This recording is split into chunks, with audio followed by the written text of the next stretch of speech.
আসসালামু আলাইকুম বন্ধুরা। তো আজ সেদিন আমি কামিজটা যে কাটছিলাম, তো ওটা সেলাই দেখানো হয়নি, তো আজকে দেখাচ্ছি সেলাইটা। তো প্রথমে ওই যে গলার যে ইয়াটা আছে পট্টিটা, ওটা আমি রাউন্ড করে এইভাবে সেলাই করে নিচ্ছি মুড়িয়ে মুড়িয়ে। তো কেউ এটা বক্রম দিয়েও সেলাই করে, তা আমি এইভাবে সেলাই করছি। ইচ্ছা করলে আপনারা ওইভাবে বক্রম দিয়েও সেলাই করতে পারেন। তো বন্ধুরা, এই যে দেখেন আমার এটা হয়ে গেছে। তো আমি সামনের পাটটা ওইরকম পট্টিটা ওইভাবে সেলাই করে নিছি। তো ওই যে পট্টিটা এরকম করে সামনের গলার সাথে এরকমভাবে বসিয়ে কোণটা ভালো করে মিলে নেবেন, তারপরে অ্যাডজাস্ট করার পর এরকম করে সেলাই করবেন। তো এই যে দেখেন আমার গলার পট্টিটা সামনে লাগানো শেষ। তো কেচি দিয়ে অল্প করে কেটে দিবেন যেন সেলাইটা না কাটা যায়। তারপরে আমরা হচ্ছে পট্টিটার উপর চাপ সেলাই দিয়ে নিব। তো এই যে দেখেন আমি চাপ সেলাই দিয়ে নিচ্ছি। তো এরকম করে যেন কাপড়ের উপরে যেন জামাটার উপরে যেন চাপ সেলাই না হয়। তো আমার চাপ সেলাই দেওয়া শেষ। তারপরে এই যে মুড়িয়ে আমি এটা সেলাই করে নিচ্ছি। তো এটা কেউ হাতের কাজও করে, তো আমি এইভাবে সেলাই করে নিচ্ছি। এই যে দেখেন পিছনের পাটটাও হয়ে গেছে। তো এখন আমি পুটটা মিলিয়ে নেব, কাঁধের যে দিকটা আর পুটের যে দিকটা, এই দুইটা আমি সুন্দর করে মিলিয়ে নিব। নেওয়ার পরে সেলাই করে নিব। এই যে সেলাই করে অবশ্যই এখানে দুইটা করে সেলাই দিবেন, দুই পাশেই দুটা করে সেলাই দিলে এটা ভালো হয় আর কি। প্রত্যেকটা সেলাই দুইটা করে দিবেন। তো এই পাশে আমার সেলাই দেওয়া হয়ে গেছে। তো বডির যে সাইডটা, এই সাইডটা সেলাই করার জন্য আমি দাগ টেনে নিছি। দাগ অনুযায়ী সেলাই করে নেবেন, তাহলে অ্যাকুরেট হবে, এক মাপে হয়ে যাবে। তো এই দুই পাশে আমি দাগ টেনে নিয়েছিলাম, এই দাগ অনুযায়ী সেলাই করে নেব বডিটা। তারপরে বডির নিচে যে ফাড়াটা আছে, এই ফাড়ার সাইডটা এখন আমি ডবল করে মুড়িয়ে এইভাবে সেলাই করে নিচ্ছি। তো যারা পারবেন তারা 1 ইঞ্চিতে দাগ টেনে টেনে সেলাই করে নেবেন।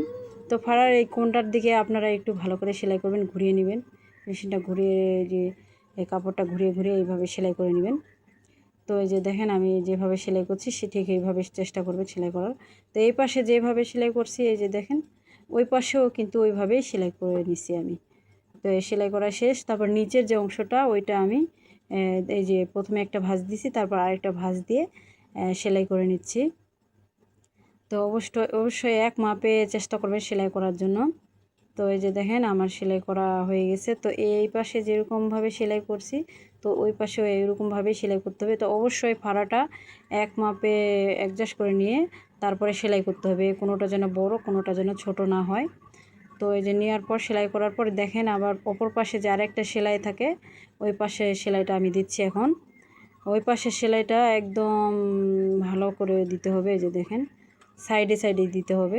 তো সেলাইয়ের পর এই যে দেখেন আমি এখন হাতাটা যে জোড়া দিয়ে নিচ্ছি, হাতাটা এটা জোড়ায় পড়ছিল।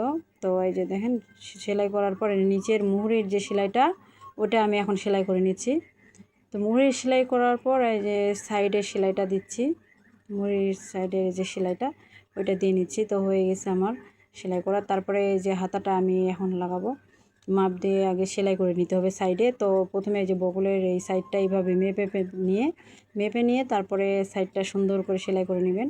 কেউ 1 ইঞ্চিতে দাগ টেনে তারপরে এটা সেলাই করে নিতে পারেন, 1 ইঞ্চি বা 1.5 ইঞ্চি যাই যেরকম থন। তো এই যে দেখেন এইভাবে আমি অ্যাকুরেটভাবে দাগ টেনে না টেনে আমি এইভাবে সেলাই করে নিছি, অল্প একটু দাগ টেনে নিছি। তো তারপরে এই যে সিধা পাশে করে নেবেন। তারপরে জামার যে সিধা পাশটা, ওই পাশে হাতাটাও রাখবেন, আর উল্টো পাশটা দুই পাশে থাকবে, উল্টো পাশটা সিধা দিকটা থাকবে ভিতরে। এই যে এইভাবে নিয়ে তারপরে এই যে দেখেন ওখানে বসিয়ে দিয়ে সেলাইটা ঘুরিয়ে ঘুরিয়ে সুন্দর করে অ্যাডজাস্ট করে সেলাই করে নেবেন হাতাটা। তো দুইটা হাতায় আমি এইভাবে মেপে সেলাই করে নিছি। তো হাতা এই যে আমার লাগানো শেষ। তো দেখেন আমি হাতাটা দেখাচ্ছি এখন। এই যে দেখেন আমার হাতাটা সুন্দরভাবে। এই যে তো ভিডিওটা ভালো লাগলে অবশ্যই লাইক করবেন।